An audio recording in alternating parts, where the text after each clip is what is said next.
Lucas Jordán, al final del siglo XVII, dejó una serie excelente de bóvedas y techos, como el de la escalera principal del monasterio de El Escorial, sirviendo de puente al siglo XVIII, que vería la obra de uno de los fresquistas más notable de todos los tiempos, el veneciano Juan Bautista Tiepolo, que dejó su obra repartida por gran parte de las iglesias y palacios de Europa, desde Würzburgo hasta Madrid.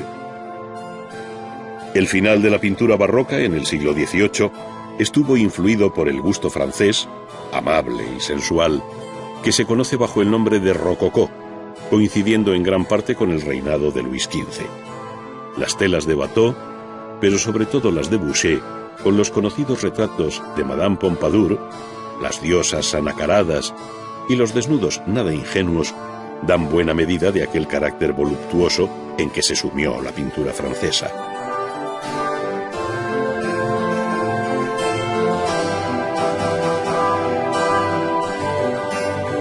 Fragonard, uno de los últimos y mejores intérpretes de aquella pintura galante, donde el amor, la picaresca, el beso robado o la cita a escondidas son el hilo conductor, dejó en el columpio un reflejo de la banalidad de un estamento social que conocería su brusco y tajante final en la Revolución de 1789.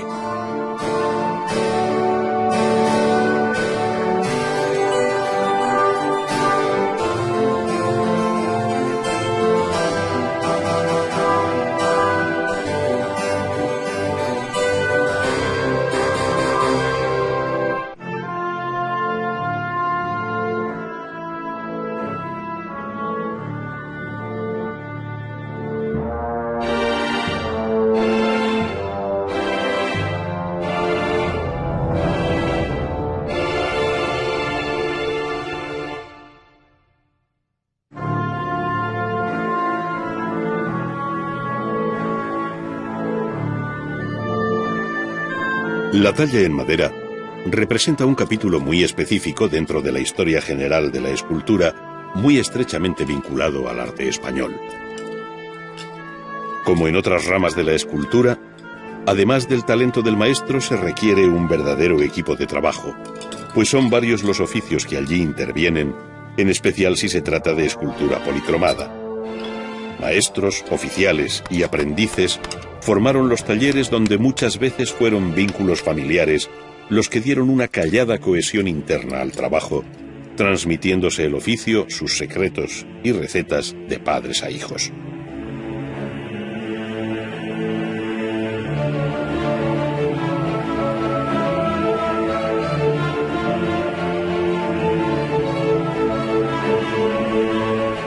Los talleres de los escultores fueron un verdadero mundo de modelos, estampas, fragmentos, dibujos y herramientas,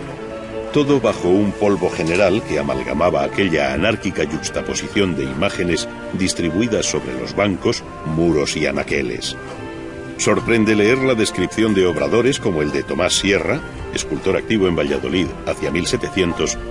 cuando sabemos que tenía allí 302 modelos de barro cocido crudo, 92 modelos de yeso y cera, cabezas varias, brazos, manos, más de 3.000 estampas, 3 bancos de taller y un potro de madera, 10 hembras y 4 gatos de hierro,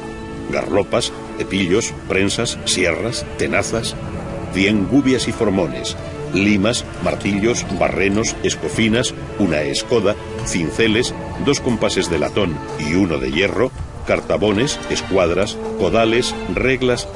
y una serie interminable de objetos de la más diversa procedencia y uso que permitieron a su dueño atender a la numerosa clientela que conoció, cuyos encargos fueron de carácter religioso.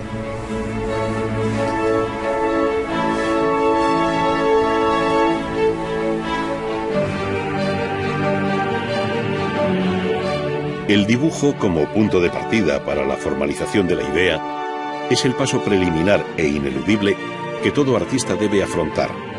Y así, tras unos primeros tanteos y bocetos, se decide a plasmar la obra imaginada en un dibujo definitivo de gran tamaño. Allí queda fijada la composición general, las actitudes, gestos y expresiones que poco a poco permiten al autor identificarse con su nueva obra, reconociéndola como propia. No solo son las formas cuyos perfiles corrige y asegura constantemente, sino que incluso cambiando de lápiz, añade algo de color, da leves toques de luz, subraya las sombras y de este modo el incipiente modelado se va haciendo cada vez más firme hasta que al final resulta un dibujo de inequívoca naturaleza escultórica.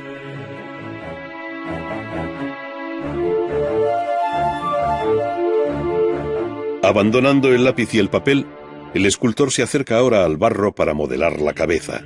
es decir, para pasar de las 2 dimensiones del dibujo visto a las 3 que exige el arte de la escultura. Para ello, sobre un vástago rígido, acumula el barro arcilloso hasta lograr el volumen deseado, sobre el que, con gran oficio y rapidez, va agregando fragmentos en el lugar preciso, de tal modo que se corresponda a lo que todavía tiene en su mente. Aquella materia inerte va cobrando gradualmente vida ante la inquieta mirada de su creador, cuyas manos, sin instrumento alguno, intentan traducir directamente lo que le dicta el cerebro en un proceso de liberación de energía muy particular.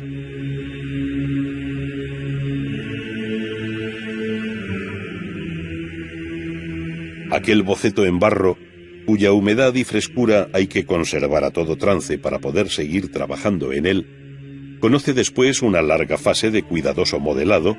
que se va apurando hasta que el escultor considera ya terminada la obra. Los instrumentos que maneja no pueden ser más sencillos y modestos, pues se trata de unos llamados palillos, cuyo perfil sinuoso y con cabezas distintas le permiten apurar el modelado. Con la parte punzante, dentada o roma del palillo, profundiza en el barro, elimina pequeños fragmentos, acaricia las superficies, abre surcos en el cabello y barbas, sin renunciar en un momento determinado a rápidas correcciones con los propios dedos, para volver de nuevo al más sutil toque de los palillos. De aquí saldrá el modelo definitivo para pasarlo a la madera. Al igual que la cabeza, también los brazos, las manos y otras partes del cuerpo se trabajan por separado, siguiendo análogo proceso hasta su ensamble final en la figura completa.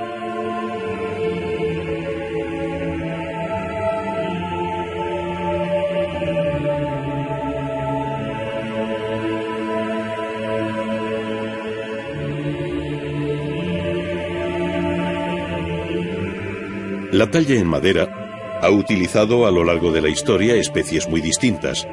desde el socorrido y dulce pino hasta el noble nogal, pasando por el castaño, el cedro, el roble, el álamo, la encina, el tilo y el peral, entre las más frecuentes. Cada una de estas maderas, que siempre se tallan una vez que están bien secas y curadas, antiguamente se decía que debían pasar 2 años después de cortada, tiene sus propias virtudes en cuanto a dureza, vetas, nudos y fibrosidad, siendo más fáciles de trabajar unas que otras. Para ese cometido el escultor emplea fundamentalmente la gubia, un sencillo instrumento que apenas se ha cambiado a lo largo de la historia, con una boca afilada de huella angulosa o curva, más o menos abierta y más o menos grande, según convenga en cada caso, sin omitir las escofinas y otras muchas herramientas sin nombre elaboradas en el propio taller. Con ella se ha trabajado siempre la madera, no habiéndose producido cambios técnicos sustanciales en la labor del tallista, que dejaba la escultura en blanco para luego proceder a su policromía. Con carácter general, cabe afirmar que la talla en madera ha estado esencialmente ligada a los temas religiosos desde la Edad Media, y que conoció su etapa culminante bajo el barroco español, donde fueron célebres sus talleres castellanos y andaluces, de los que salió una asombrosa imaginería.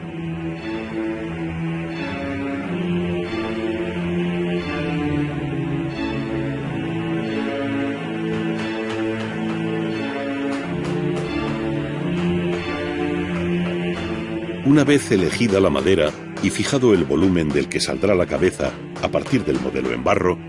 el escultor coteja con este las medidas básicas, ayudándose de un pequeño aparato que sirve para lo que se llama el sacado de puntos. Por medio de él, se traslada y señala en la madera unos puntos que le sirven de guía para hacer en definitiva una copia en madera, es decir, la obra final que conserva la misma escala que tiene el modelo.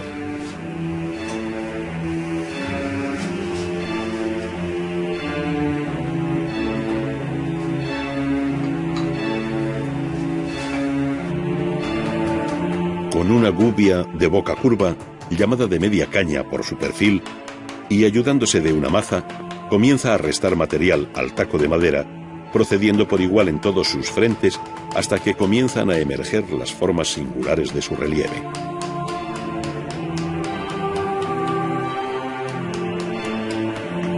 Para seguir con fidelidad y una precisión casi mecánica el modelo, ya vaciado en yeso, se acude a él repetidamente para tomar y señalar nuevas referencias puntuales, de modo que conserve cada elemento en la réplica de madera no solo la misma situación, sino que tenga análogo relieve, pues con la toma de puntos lo que se mide es la profundidad a la que se debe llegar con las gubias.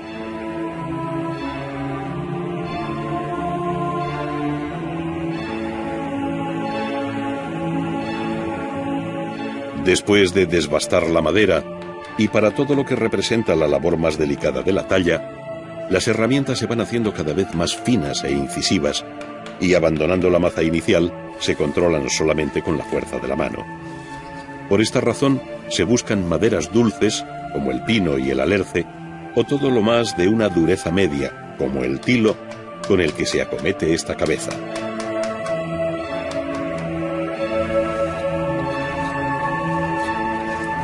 Puede observarse cómo, según avanza el trabajo,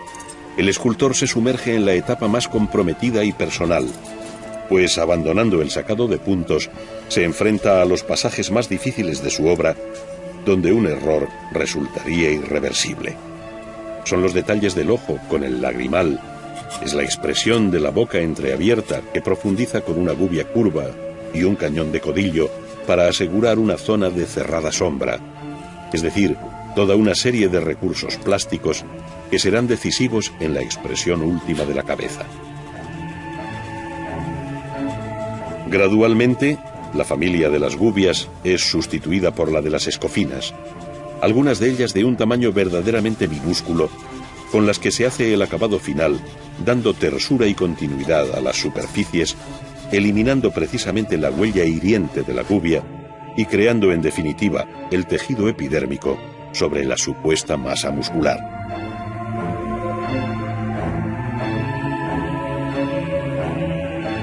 Una vez terminado el trabajo del escultor, comienza el del pintor, para lo cual hay que preparar o aparejar la madera,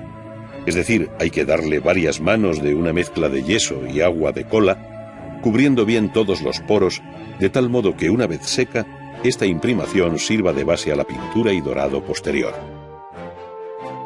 Paradójicamente, y a distancia, la cabeza de madera parece ahora una obra marmórea, pero pronto comenzará a cobrar vida a través del color, pues la imaginería española de tradición barroca tuvo un anhelo realista que recogen los propios contratos de obra como una exigencia más, al decir que sean fechas todas las cosas conforme al natural, como si estuvieran vivas. En este sentido, el pintor maneja los pinceles y los colores disueltos en aceite como si estuviera pintando sobre lienzo, por capas y cuidando los detalles del rostro, desde la carnación hasta el color del pelo y barba, siendo de la mayor importancia para la expresión final la mirada interrogante con pequeños toques de luz reflejada sobre el iris. Los llamados rubores sobre el pómulo, sabiamente diluidos, y el paciente acabado con una vejiga de cordero, que no deja huella como el pelo del pincel, representan el final de este episodio.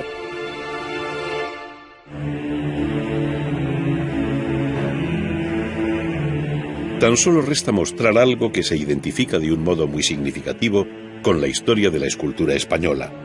la técnica del estofado, esto es, la utilización de panes de oro que enriquecen de un modo muy original la escultura, bien por transparencia, bien porque luego se le hace aflorar. Los costosos panes de oro, cuyos quilates también se suelen especificar en los contratos, se van adhiriendo cuidadosamente a determinadas partes de la escultura, normalmente a las ropas. Luego se bruñen con piedra de ágata para darles no solo brillo, sino consistencia, afirmándolos sobre su base. Por último, como operación final, se estofa, es decir, se pinta al temple de huevo sobre el oro, y una vez seca esta capa de pintura, se araña con un punzón de madera de boj con el que se deja visible el oro dibujando los motivos deseados.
Las diosas anacaradas y los desnudos nada ingenuos dan buena medida de aquel carácter voluptuoso en que se sumió la pintura francesa.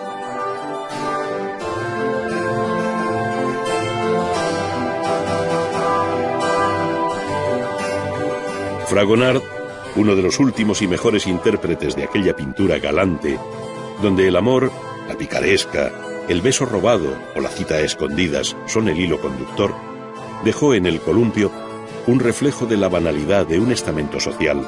que conocería su brusco y tajante final en la Revolución de 1789.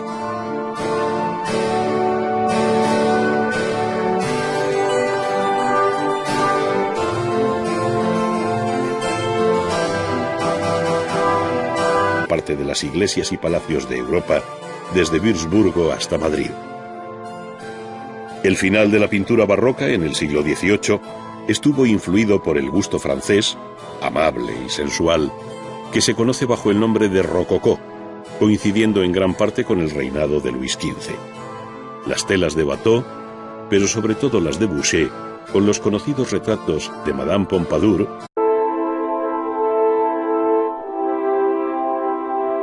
Lucas Jordan, al final del siglo XVII, dejó una serie excelente de bóvedas y techos como el de la escalera principal del monasterio de El Escorial, sirviendo de puente al siglo XVIII, que vería la obra de uno de los fresquistas más notable de todos los tiempos, el veneciano Juan Bautista Tiepolo, que dejó su obra repartida por gran...